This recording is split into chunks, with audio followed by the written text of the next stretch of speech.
Okay, now our next presenter is Professor Clay Gabler from Virginia Tech. And Clay is going to talk about opportunities for reduction of serious to fatal injuries, particularly in vehicle guardrail collisions. Thanks very much, Clay. Yeah, thank you very much. This afternoon, I'd like to share with you some of the research that we're doing at Virginia Tech on the outcomes of vehicle to guardrail collisions. Let me get oriented here. So in the U.S. and in Australia, there are many different designs for guardrail. I've shown 3 of these. These are from the U.S., some cases that we've looked at. The first one is what's called W-beam guardrail because of the cross-section. I don't know if you can see this really well. This is, for different designs of this. This is what's called the strong post design because it has a big, thick post. This is a 3-strand cable. I guess it's called, oftentimes called wire rope. This is mounted in the median of highways to prevent cross-median crashes. And this is W-beam guardrail again, a different design. This is what's called a weak post design because it has small posts and is designed to deform readily. So lots of different design differences, but the thing they have in common is their function is to keep drivers that inadvertently leave the road, get them back onto the road, and hopefully prevent them from striking really nasty things that are on the other side of the road. This is a mountainous road in North Carolina where we actually did a case investigation for motorcycles. There's a huge drop off there into trees. This is, of course, I mentioned this is for cross-median crashes, very violent, high-energy crashes. I can't probably see it really well here, but there's a big slope drop-off here, which is a rollover hazard. So that's the idea. Now, these systems, they're designed for people to crash into them. We don't want that to happen, but that's what happens. And so one of the things that designers, both highway designers as well as barrier designers, think about is they want to make sure that they minimize the risk of any serious injury in these crashes. So to do that, these systems are extensively crash tested. This is an example of one.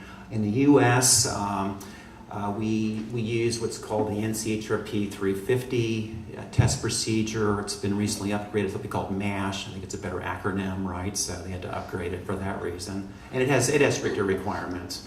But some interesting pieces to this. It's frontal crashes only, and I'm going to come back to these points here. It's cars and light trucks. You'll hear me talk about light trucks a lot, so SUVs, pickups, and also maybe minivans. And a few heavy vehicles. This is a typical configuration. They collide. These are fascinating tests to watch. I was in San Antonio last month and saw a bunch of these. But 100 kph at sort of a small angle. But despite all these tests, in the U.S. we still have well over 450 guardrail fatalities each year. So you look at that number, and that's a big number. You wonder, well, what can you do to reduce that toll? What are the priorities for countermeasures? And that's what I want to look at here. So my approach is to look at 3 U.S. national databases. Some of you all may have used these. I'll just give you a quick little teeny one sentence on each one of these.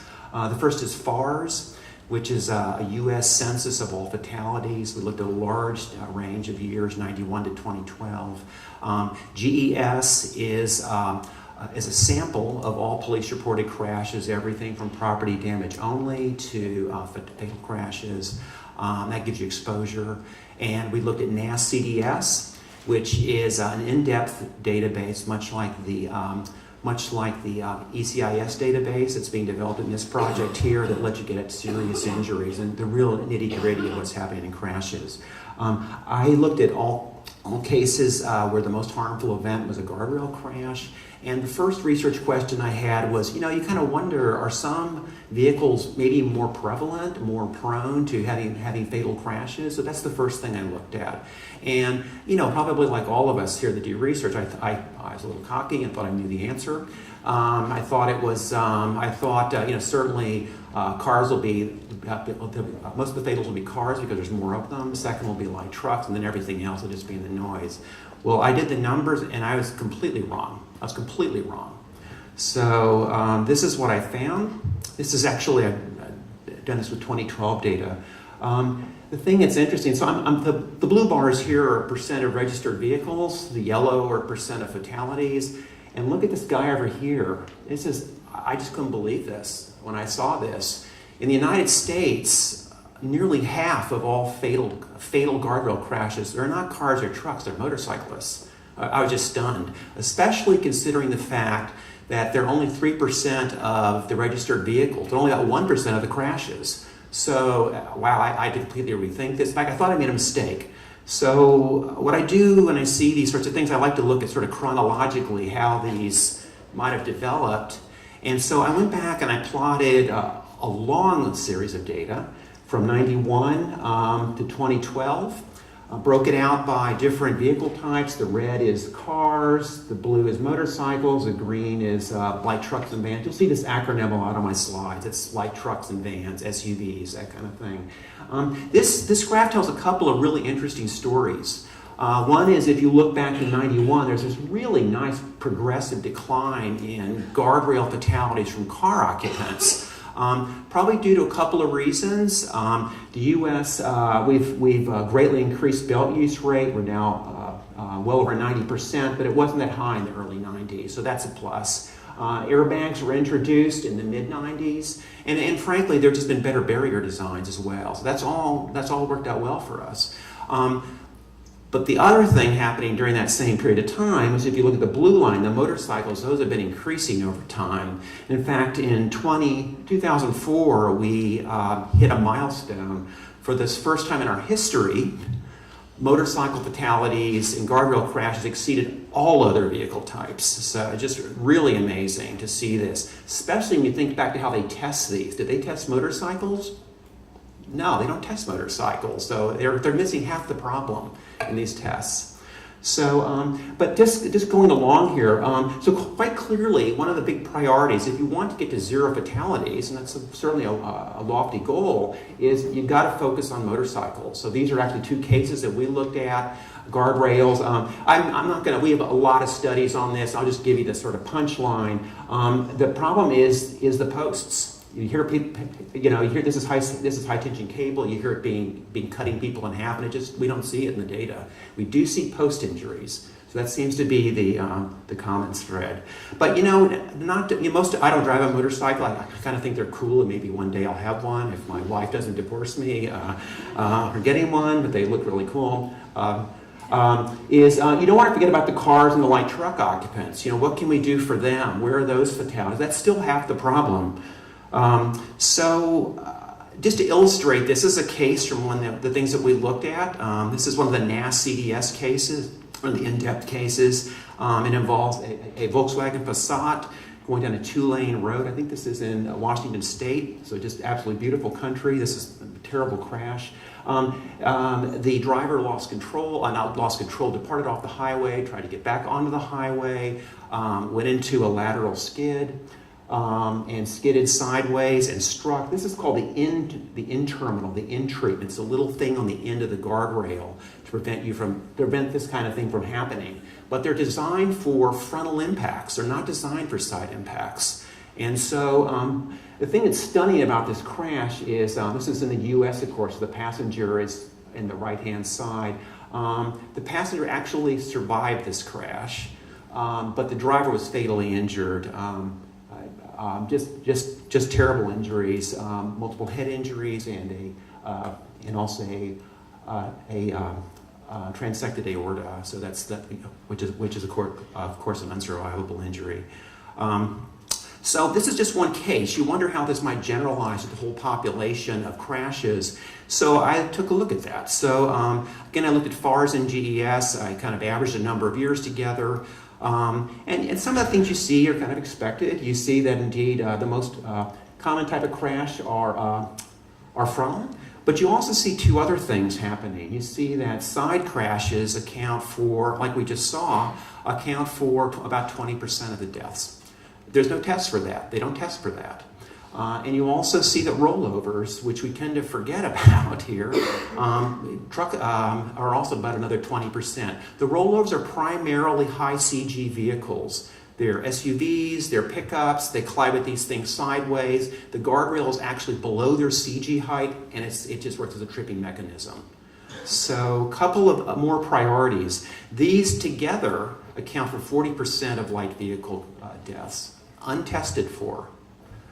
The final thing I wanted to mention is in doing these, when you explore these data sets, they're fascinating. I mean, they're of course very grim, but they're fascinating. It's like a little puzzle. And so we began to see again and again and again this issue of vehicles striking in terminals, and began to wonder about that. These are highly engineered. They're almost always proprietary. The companies that make these. They're very possessive of their technology. So we wondered about that. This I just want to kind of show you some of the term. This isn't an terminal. I think this is an ET Plus. It's made by Trinity. It's an energy absorbing. It's a pretty cool design. If I had more time, I'd show a video of it working. It's actually pretty slick. It actually crushes, absorbs energy, and then breaks away. So it's very, very nice. And I want to look at that, but I want to compare it to what our highway designer friends call the length of need, which is the long guardrail face, and to see sort of relative risks there. So my approach was to use NAS-CDS. Again, this is like the ECIS database that your project is developing. We looked at car and light truck barrier crashes. NAS is a very nice database, but it does not describe anything about the roadside because there's no crashes there, right? So anyway, I'm just kidding. So to get this kind of information, we had to look at scene photos. We looked at thousands of photos to try to identify barrier type and document that. And then we characterize that by length of need or in-terminal. And the thing we also want to look at is not all these in-terminals are created equal. I mentioned this crash testing. So some of them have been successfully crash tested to this NCHRP 350. So I thought, well, let's look at that. Let's just see, does this really pay off or not? So these are what some of these terminals look like. Some of you all may actually work in this area and probably know these better than I do. The ones on the left here are NCHRP 350 compliant. Again, that's just the US test procedure.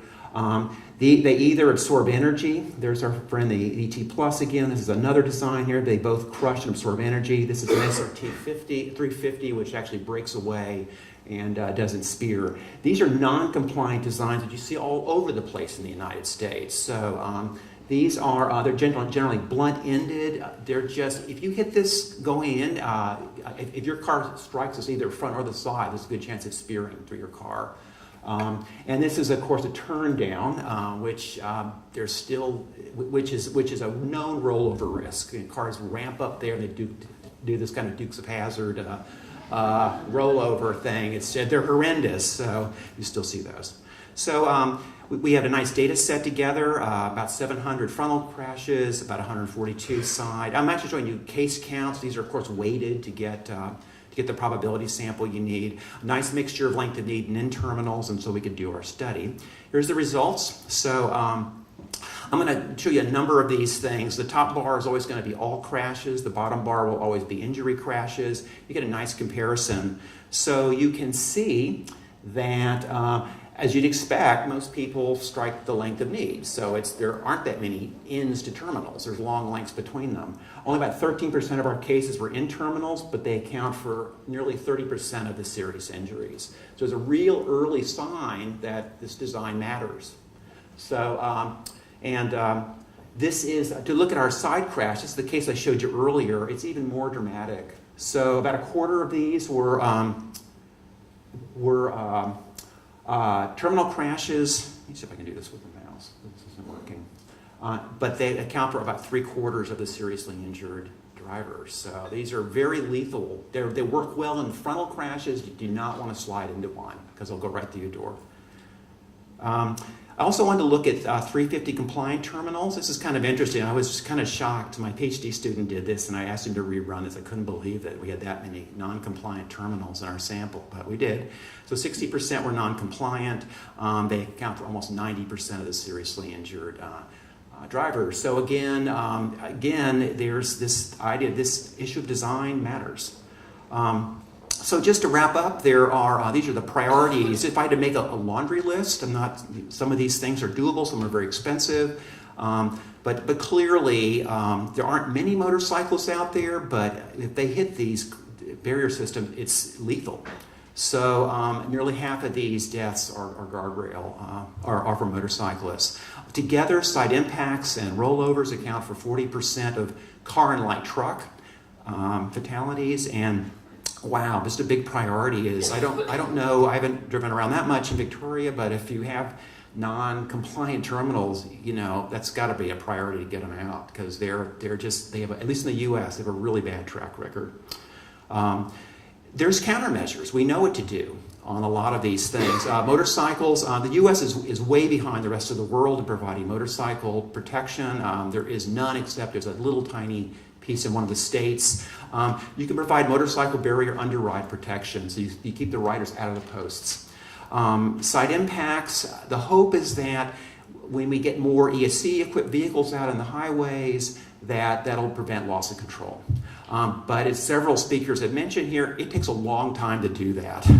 And these are very dangerous crashes. So I think there's an opportunity to look at, for smart designers to come up with improved designs that work well inside crashes, because clearly there's a need. For rollovers, again, these are primarily high CG vehicles, SUVs, pickup trucks. In the U.S., several states in the United States are now moving to, when they put a new barrier, to replace it with higher barrier. So the idea is to get the barrier up above the height of the CG of the truck. So again, doable.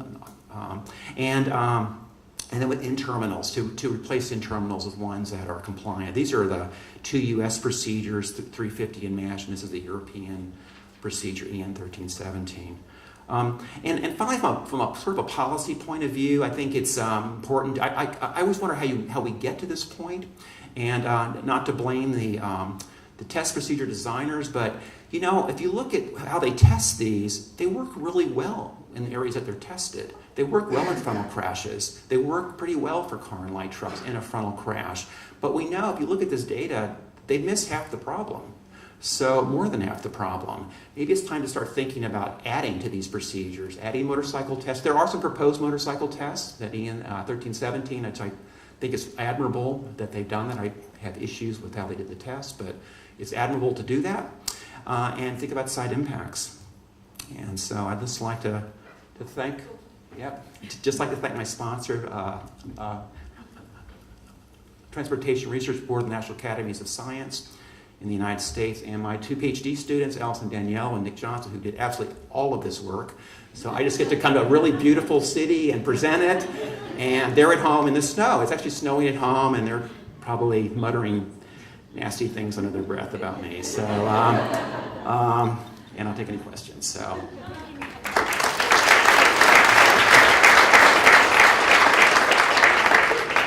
Okay, questions for Clay?